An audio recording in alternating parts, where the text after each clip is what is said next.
resilient, purpose-driven mindset.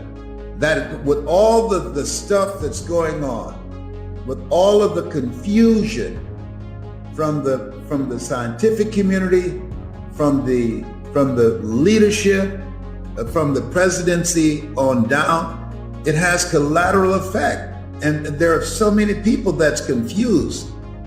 You wear the mask or you don't have to wear the mask. Or if you have the coronavirus, you need to wear the mask so you don't give it to somebody else. And if you have it, you should stay in the house. They got all kind of things. If you make love, you should have the mask on. That is not romantic to me. You know?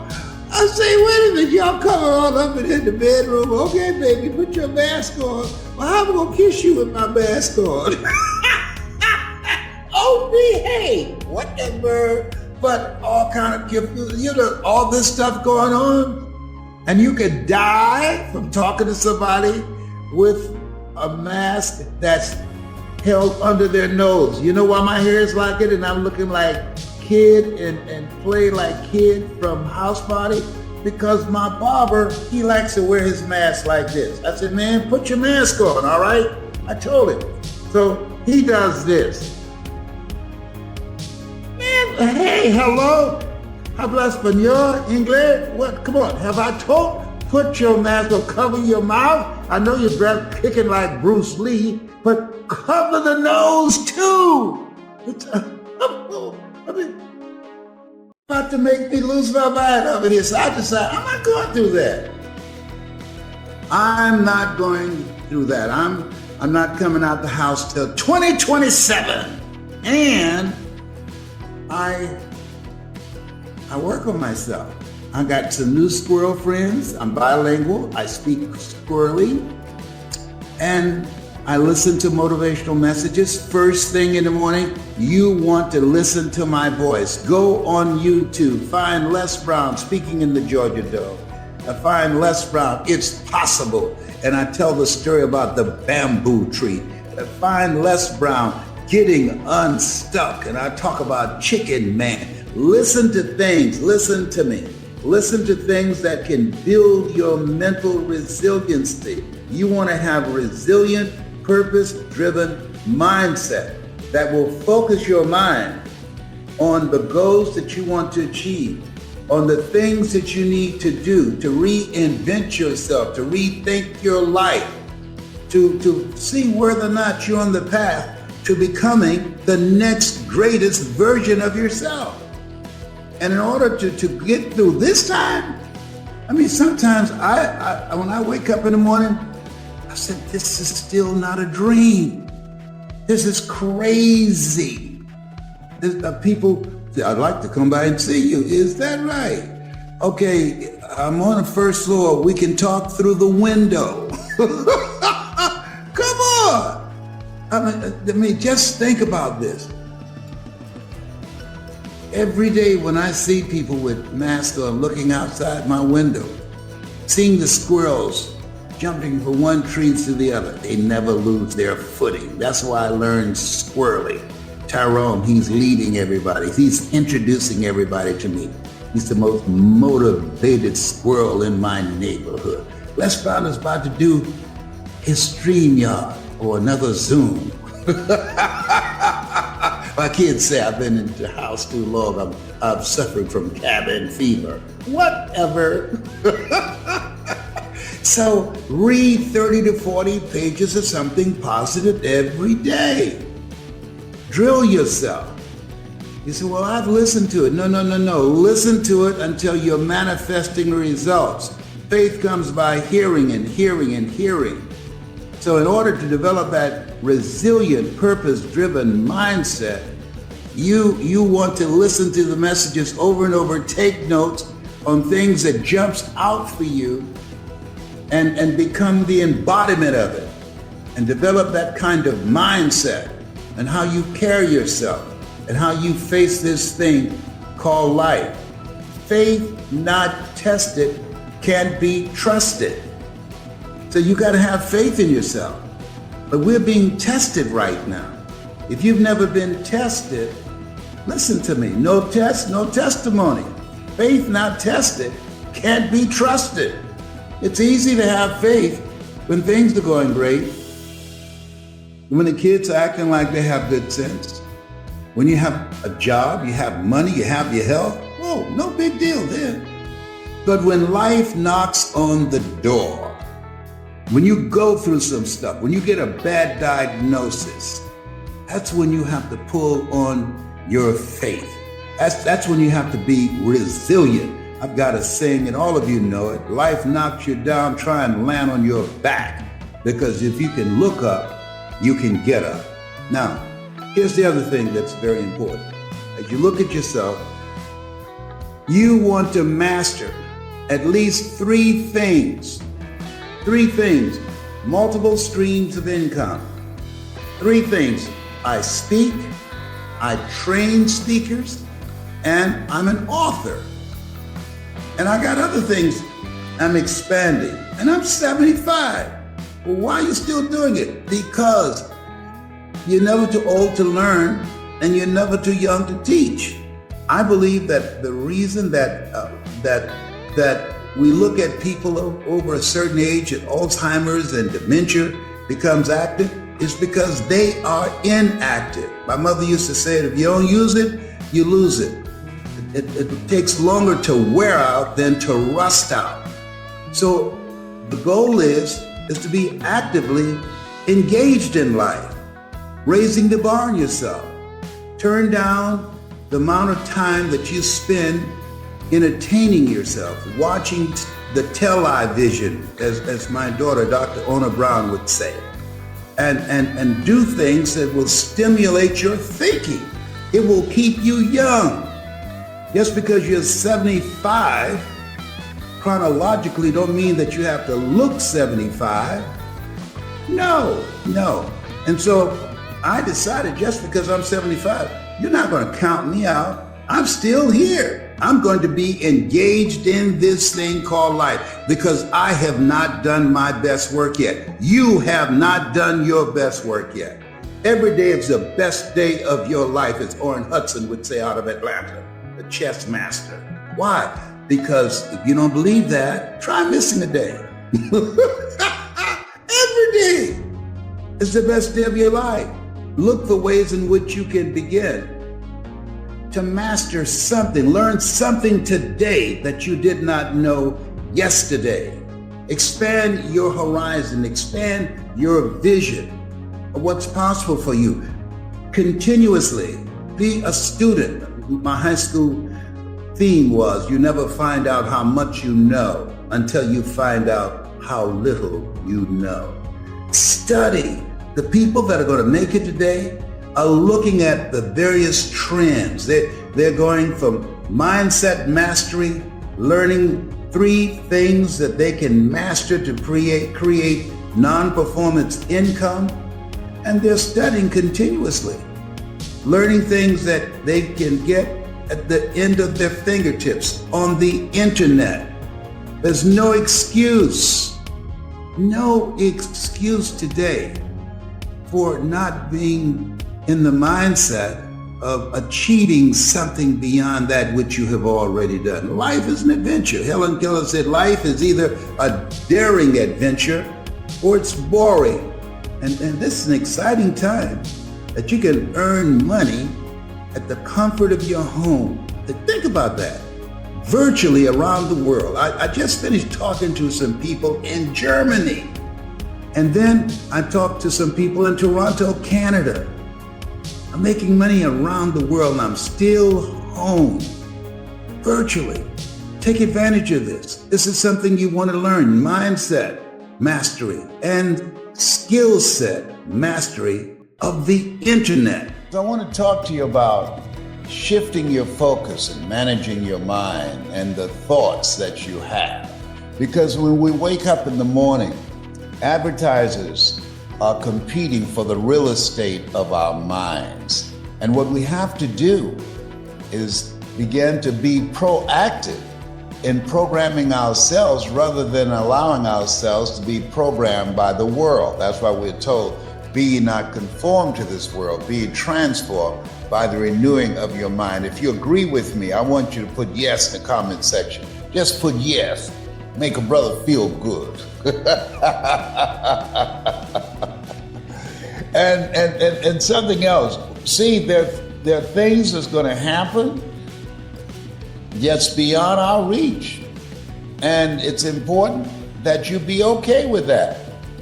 That's God's business. You do what you can do, handling your business and those things that you can handle, and those things that's beyond you, you have to let go or be dragged. Because there's a lot of stuff, this thing called life where we are, we've never been here before. I feel like Mother Teresa, she said, Lord, I know you know how much I can bear.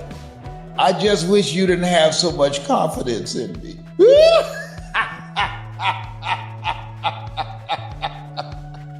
Oh my goodness. Oh boy. So I want to share some thoughts with you. People ask me, what do you do during tough times? How do you handle it? Well, they asked the right person. As I speak to you, I have this trophy here from Cancer Centers of America. It is a trophy that you don't want. It's called the Cancer Center Perseverance Award. Perseverance. I'm a 29-year, 4th stage prostate cancer conqueror. All right, so you don't want that award. Some awards you want, some awards you don't want. But I'm glad to get the award because I'm still here. So the question becomes, how do you do that? How do you keep a positive mindset in the face of a prognosis and say, you're on the way out? How do you deal with that? Well, number one, what's very important is to understand this, that at any given time, we have the power to choose. Choose ye this day whom ye shall serve. We have the power to choose to focus on the things that are not what we want them to be, or focus on what we can do to create the things that we want in our lives. See, because at the end of the day, life is a fight for territory. And once you stop fighting for what you want, what you don't want will automatically take over. So I deliberately, when I wake up in the morning, I'm grateful. I say, I'm great and grateful. I'm still here. There are a lot of people that didn't wake up this morning. They're taking a dirt nap. Hello? So I'm grateful. I'm not in pain. You can hear my voice. I can still serve. At 77, I can still make an impact, all right? So what you have to do is face this. Every day is not going to be a good day, but there's some good in every day. So here's my challenge to you. Look for the good. I ain't playing with you. I'm coming for you right now. Look for the good because it's here. And then just take the time to savor it. What most people do, and this is crucial, they leave their minds open like a universal garbage can and taking in stuff and information that they can't do anything about. I support the Ukrainians without any question. I pray for them. I support them. I will contribute to anything to help people who are being displaced. But I will not watch the news on that. It's too negative.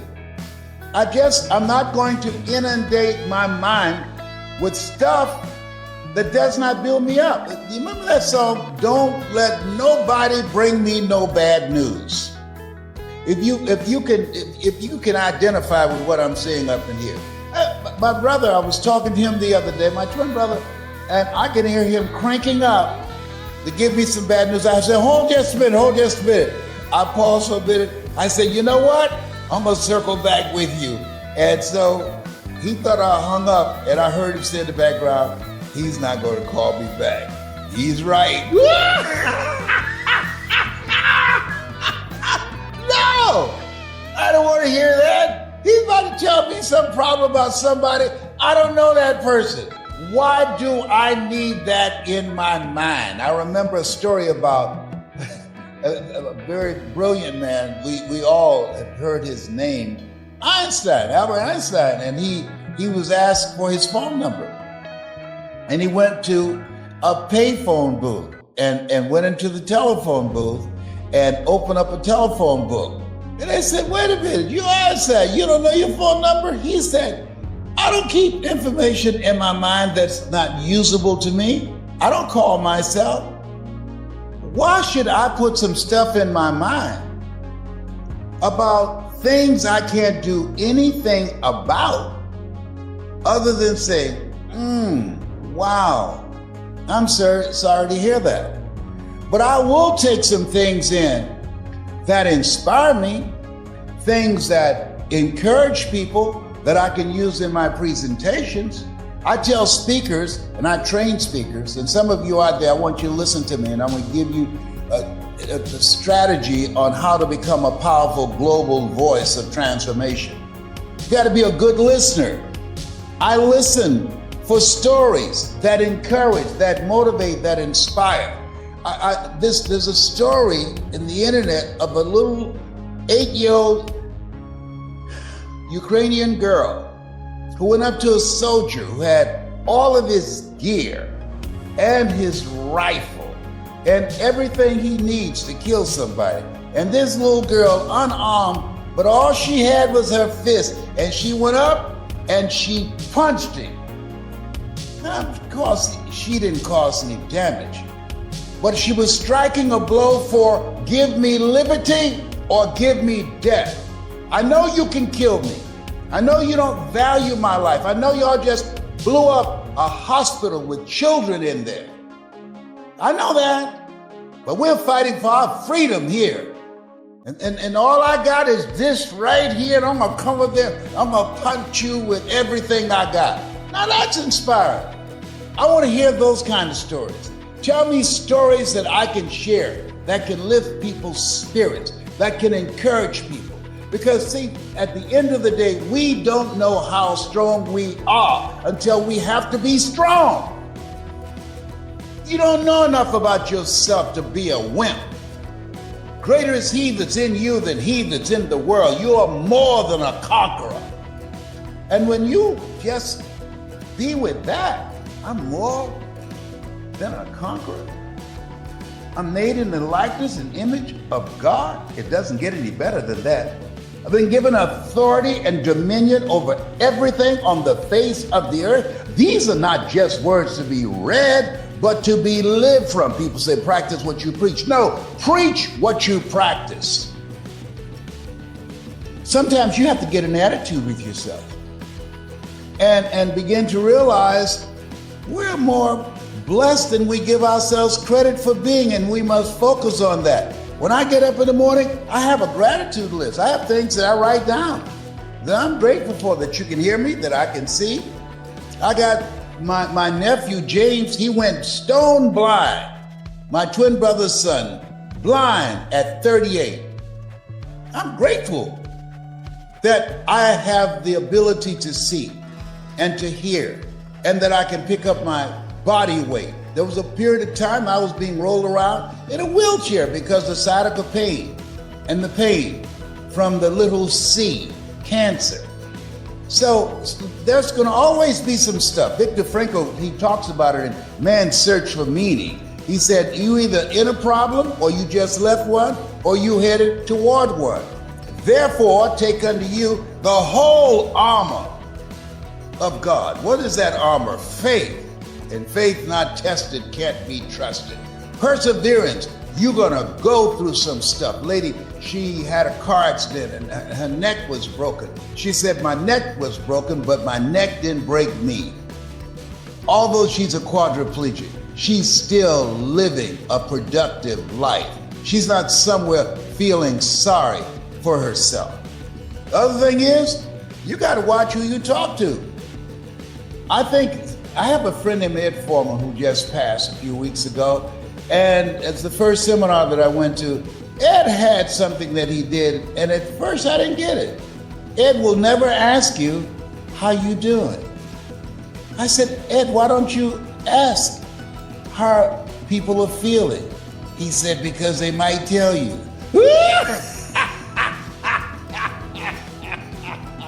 He said, no. He said, I just tell him, you're doing great. You look better this time than last time I saw you. He said, I compliment him. I find something good to say because people want to tell somebody about what they're dealing with, but you want to call forth those things that be not as though they were. Do you believe that? Are you down with that? Do you understand what I'm sharing with you right now? It's a part of what we have been told, and it's something that we don't want to just hear it. But to live from that place, to stand in that place of power, I believe that we're here for a reason. And all this stuff that's happening, that God is in the midst of it. But therefore, take unto you the whole armor that we've got to stand up inside ourselves and face it head on, called life. And sometimes I have to get an attitude with myself because sometimes things get to me. Got a son who's bipolar schizophrenic. And I had to realize, hey, that's his trip. He doesn't want to take his medication. He's 38 years old. That's beyond me. That's him and God. They got to work that thing out.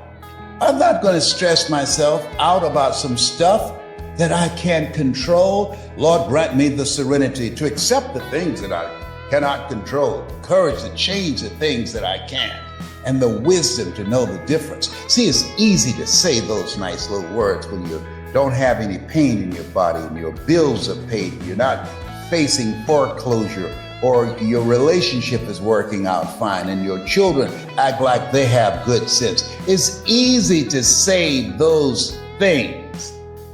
But when life knocks, when life challenges you, that's when you have to pull and call on the whole armor.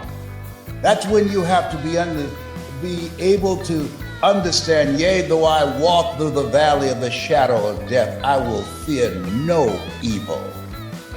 Oh boy, this thing called life. I saw something with some actors they were talking about.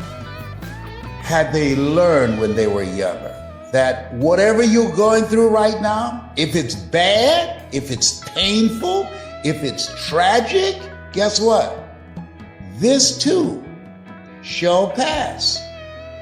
And whatever you're going through right now, if it's a celebration, you're happy, you are joyful, things are going great, you feel good in your body, you're physically capable to doing whatever you want to do, your relationship is working out fine, this too shall pass.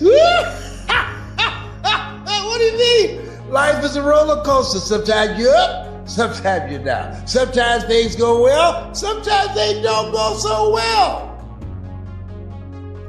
And we have the power to be an observer and not buy into it and decide, wait a minute, I'm gonna find some good in this. I'm gonna wrestle with this angel until I find my blessing up in here. Life is a fight for territory.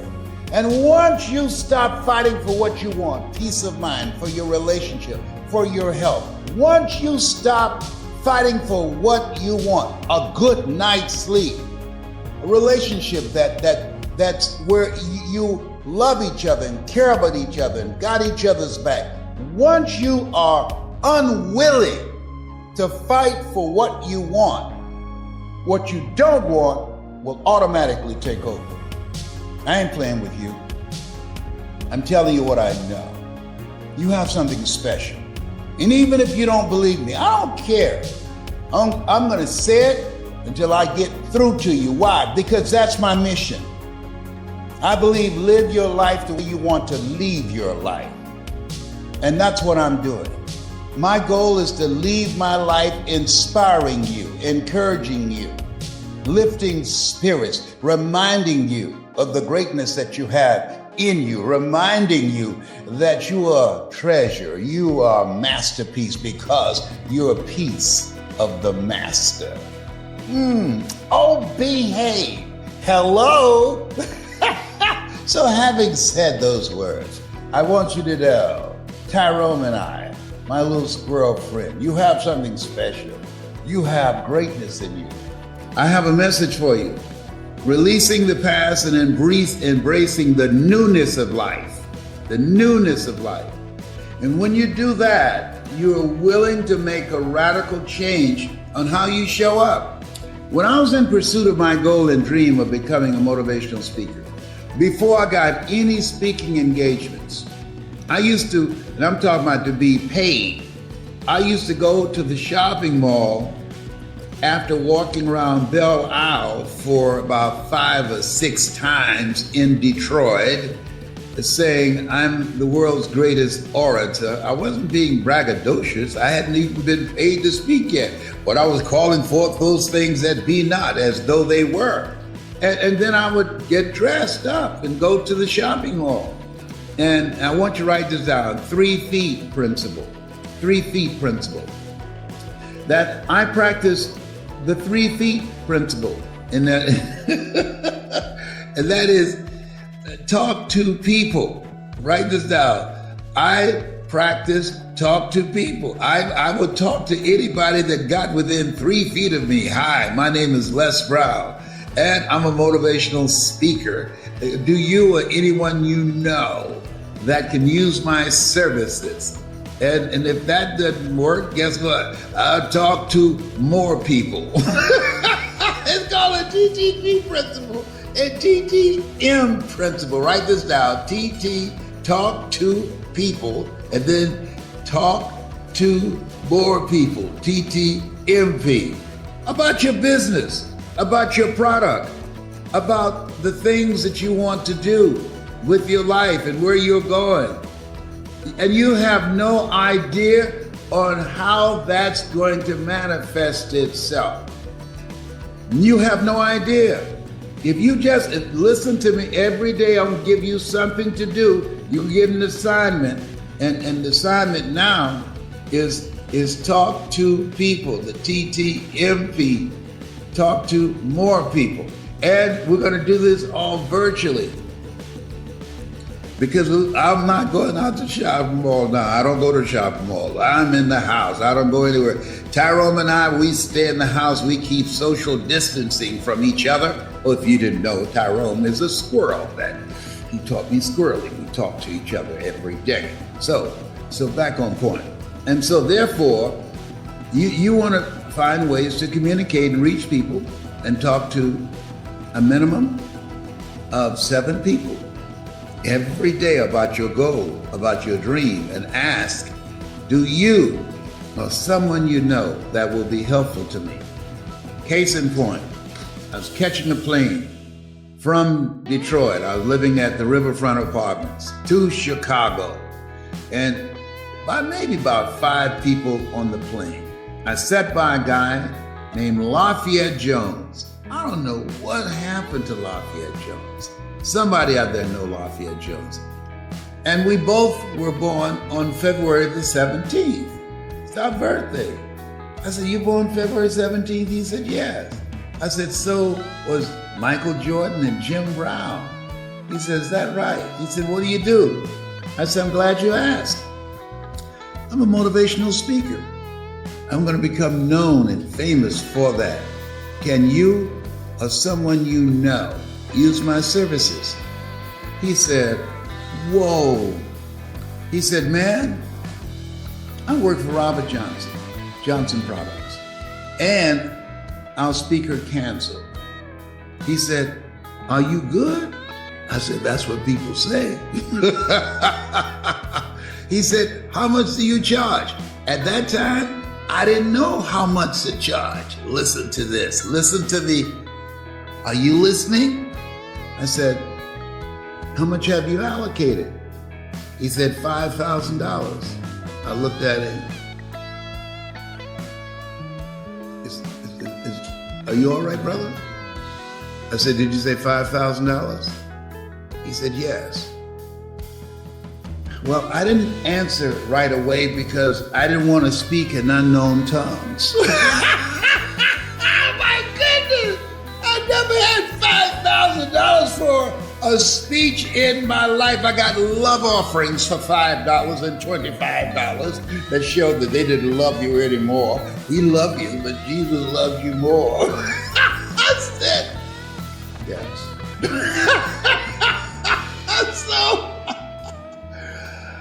then, but I furthered the conversation. I said, Lafayette, I'm going to be on the Robert Schuller show. He said, is that right? Yes, millennials, this used to be a nationally televised ministry. He said, when? I said, I don't know exactly. Do you know Robert Schuller or know someone who knows Robert Schuller? He said, yes, my boss does. He gave him $1 million for his ministry. I said, are you kidding? Now, mind you, I've been saying this and asking this question for 2 years. Did anybody that got within 3 feet of me, I would say I'm a speaker? Do you or someone you know can use my services? And I'm going to be on the Robert Schuller show. Televised ministry. You got to call forth those things that be not as though they were. There's power. You, as a friend of mine, billionaire PA, speak your dream into existence. And he said, my boss knows it, Robert Johnson. I said, is that right? I did the event. I spoke. At the end, I got a standing ovation. And Mr. Johnson ran to the podium. He said, who are you? I said, I'm Les Brown, Mrs. Mamie Brown's baby boy. He said, man, you were good. You saved the day. He said, man, if I can ever do anything for you, let me know. I said, do you know Robert Schuller? He said, yes, I gave $1 million to his ministry. I said, I want to be on his program. He said, you got it. The next day at Riverfront Apartments, I got a phone call. Hello? Hi, this is Les Brown. This is Robert Schuller. Robert Schuller? Yes. Wow. Wow. Hold it just a minute. I got to go to the bathroom. I'll be right back. Put the phone down, ready. It's number one. It's number one. Then I came back. Hello? You can't make this stuff up. I was so excited. He said, I heard you're a very good speaker. I said, that's what people say. My mother taught me self-praise brings no recommendation. He said, I want you on my program. And he scheduled me, and I went in and I did the show 2 different times. Listen to me. Got through 2020. Against all odds. You showed up. You have favor with God. You showed up. There is something that you're supposed to do. And it's not the same thing you've been doing already. Make a radical change. All of us are the same way. The only thing that separates us are the choices and our behaviors. Listen to me. Our choices, our behavior, our habits. We'll be a team, a community of greatness, of people working on their goals and their dreams. Because you can't do it by yourself.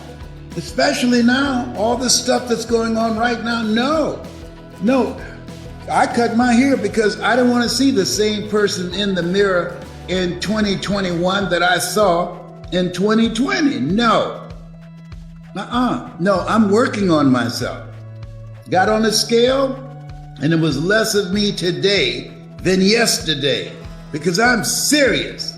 See, you got to be serious. Yeah, no. You got to be serious. You got to hunker down. You got to be anchored in your mind. Why? Because we don't know what's coming. Life is stalking us. Look behind and thank God. I want you to do that right now. Just look behind right now. Just reflect on this past year in your life. And you woke up this morning. You woke up. Just so many ways you could have been taken out. So today, I want you to visualize the goal that you want to achieve. Because the foundation, you got to build the foundation.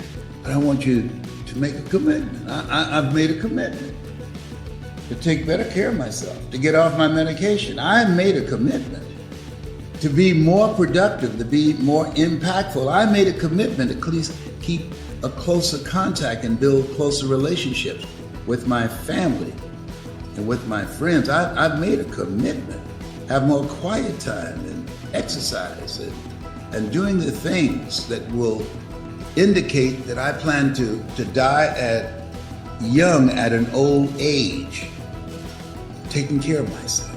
You owe this to yourself. You have something special. You have greatness in you. And in order to get that greatness out, only 1% of people achieve greatness. Only to do that and have the kind of impact you want to make in the world, gotta be hungry. Gotta be hungry. And for those of you that want to speak, I got something for you too. Got some videos. I want you to go to hungrytospeak.com. hungrytospeak.com. And I'm giving both of these away. Yes, why? God's been so good to me. I'm here because of His grace and mercy, and I'm thankful for you. You're listening to me, for your honoring me with your presence, with your listening to the products that I produce, and you're making the dramatic changes in your life as somebody spoke to me, and I became a different kind of person. I want to be to you what Mike Williams has been to me. I want to be to you what Mr. Leroy Washington has been to me. I want to be to you what my mother has been to me. And some of you call me Pops. They say they call me Pops now. I'd be you, the oldest one in the group, with my spiritual sons and daughters. Now, when you practice, listen to me, listen. When you make a commitment, if you're serious about your goals and dreams, because I've been reviewing this, when you make the commitment to do what you can, where you are with what you have, and never be satisfied, and be singly focused, focus on something you want to do that's important to you, not to anybody else, that's important to you. And every day you take action steps at the beginning of the year. Why? Because it's easy to become a victim of weapons of mass distractions. To be distracted, you miss some steps. So I'm giving you something simple and practical to do. Just talk to 7 people about your dream. That's all I'm asking you to do. 7 people for 7 days. 7 days. And for 7 days, don't speak anything negative about yourself, about anybody.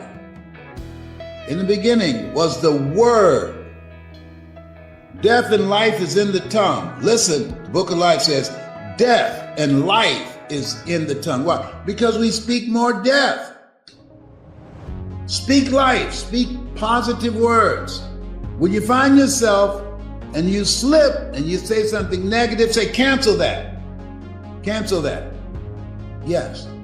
And don't speak anything negative about anybody else. No, don't do that. 7-day mental diet. When you find yourself, we can't control the thoughts that come in our minds, but we can control the thoughts that we dwell on. Listen to me. This is how I got here. So when you find yourself thinking negative thoughts because of the weapons of mass distractions, just say, cancel that. See, we can't control the thoughts that come in our minds, but we can control the thoughts that we dwell on. I remember a friend of mine that was incarcerated, and for years she had thrown her life away in alcohol and to drugs. And I said, what was the moment that you turned your life around? She's been sober now for 21 years. And she said one day she was cleaning the toilet of the warden of the prison. And she said, while she's cleaning the toilet and she flushed the toilet, she said it was like an aha moment, that she said to herself, if I stop doing drugs, I'll never have to clean a warden's toilet again. Isn't that interesting? That was like an awakening for her. And from that time to this time, she never touched a glass of alcohol. From that time to this time, she stopped using drugs. From that time to this time, she stopped associating with her friends who were still into drugs. And many to this day, those that are not in jail or those that are not dead yet, that moment, all of us have moments in our lives when it's a wake-up moment. I remember I was 10 years old and working with my mother. And she was on Miami Beach and working for families, wealthy families, and cooking for them. And we ate the food left over from these families that she cooked for. They were kind and generous people. They would say, Mamie, whatever food is left over, you can pack it up and take it home to those children that you have adopted. And I remember looking around these big, beautiful homes. And I said, Mama, and she said, Leslie, what is it? I said, one day, I'll buy you a big, beautiful home, just like this. Now, where did that come from? Now, I have a twin brother. And I think that what happened for me that did not happen for my brother, the part of the mansion that he worked in, he didn't have exposure to something that I had. The owner of this home, this wealthy man, he was playing motivational messages every day. I had to keep his office clean and the ashtrays clean of his cigars and I had to vacuum and dust the bookshelf. But while I was doing that, I was listening to these messages. We become what we think about by Earl Nightingale. All of us are self-made, but only the successful will admit it. Always strive to get on top in life because it's the bottom that's overcrowded. I did not know at the time that my mind was being programmed. See, if you look at yourself and look at your goals and look at your dreams, here's what I know. You have to really program your mind for success. You have to program it deliberately because of that exposure. My brother didn't get that. He was in another part of the house. But because of that exposure, it did something for me. It changed my mental blueprint. And I can say to you that as you take the time every day, if you didn't do anything but 1 hour a day, listen to things to build your spirit up. Listen to things to fortify your faith. Listen to things that will cause your mind to grow and to expand. I can tell you, based upon my own experience, there are things that you can do that you don't even realize. And today it's going to be focused on mindset. See, at the end of the day, if you don't get in life what you want, you get in life what you are. Dr. Carter G. Woodson said, if you can determine what a man shall think, you never have to concern yourself with what he will do. He said, if you can make a man feel inferior, never have to compel him to seek an inferior status, for he will seek it himself. And if you can make a man feel justly an outcast, never have to order him to go to the battlefield. He'll go without being told. And if there's no door, his very nature will demand it. Well, what we're going to do is help people to change what I call the private voice, that subconscious mind that has been given to us by the world, and how to begin to overcome that negative thinking that's caused most of us to sabotage ourselves unconsciously. It's going to be a day focused on that, beginning to restructure the thinking and give people a vision of themselves beyond their circumstances and mental condition. I'm excited about this experience and what we're going to provide.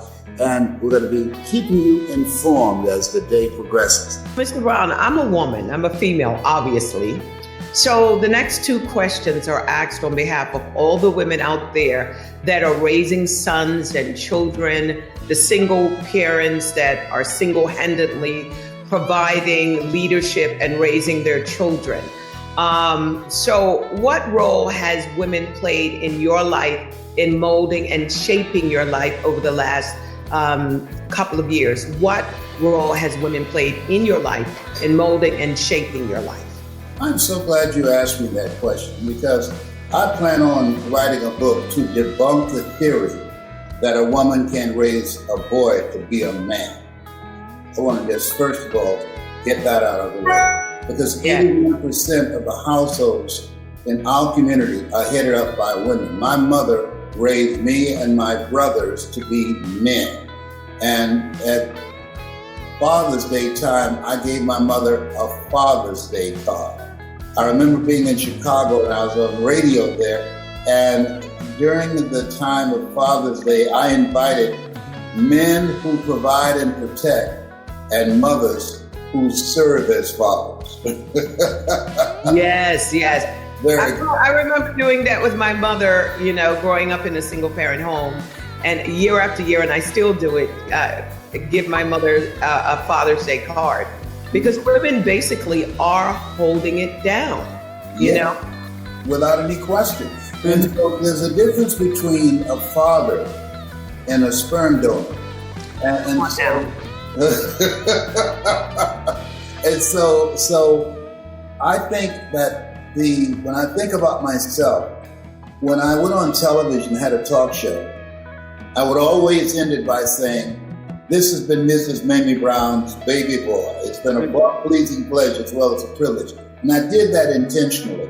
I told my daughters, never, ever become involved with a man who does not respect his mother. Because a man who does not respect his mother will never respect you.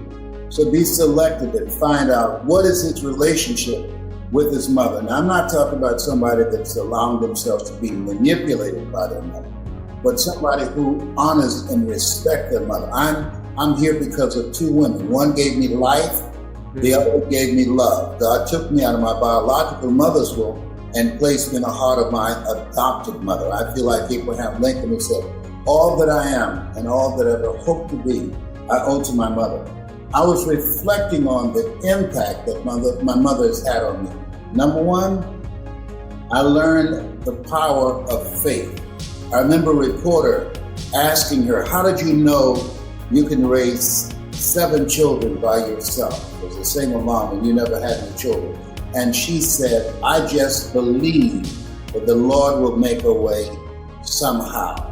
The other quality I learned from my mother, not only faith, but perseverance.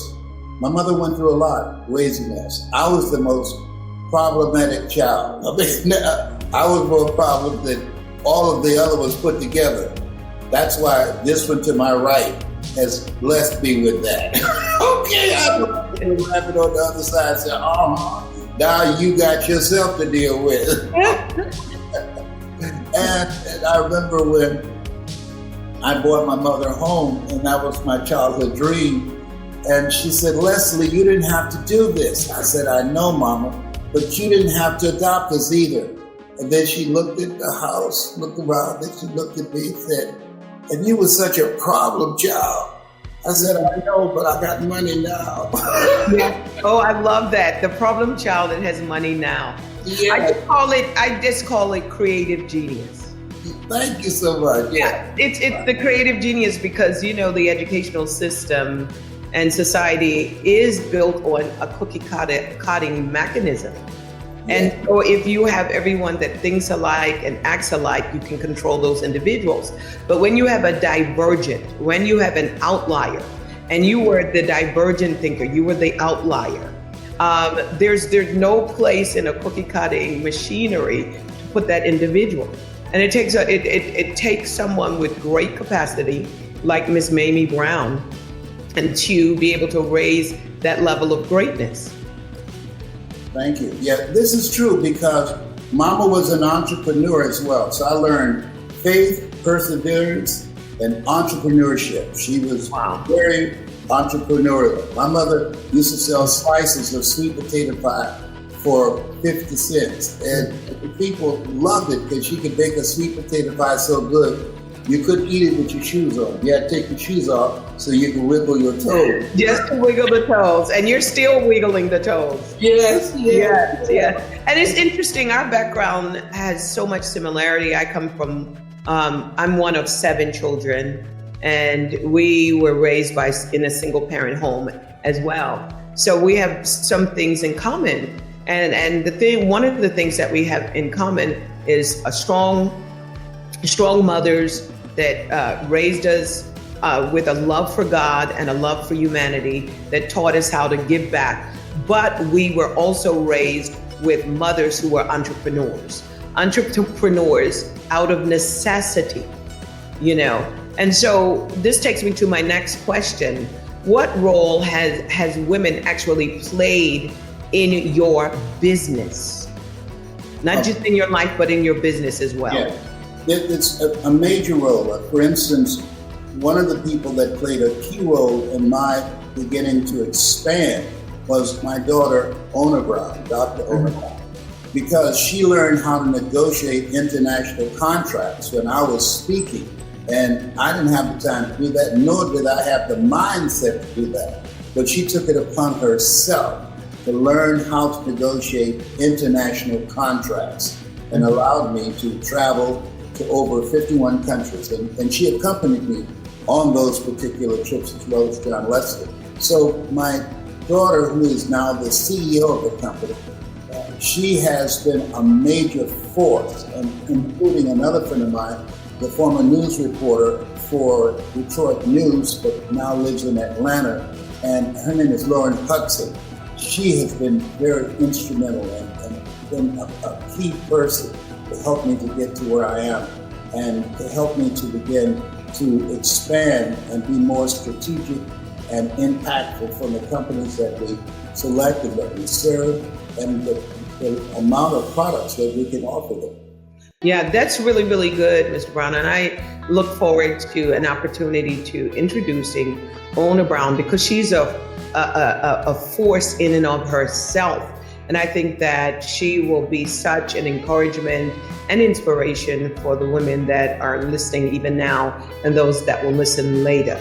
Thank you so much for sharing with that. I forgot to share with you Dr. Celeste Johnson. She's been a business partner for years. She used to travel as my assistant. Now she has Celeste Johnson International, and we help people to produce online presentations and how to sell their products and expertise, because knowledge is the new currency. Yes, it is. Yes, she's been the longest lasting professional female that I've had in my business.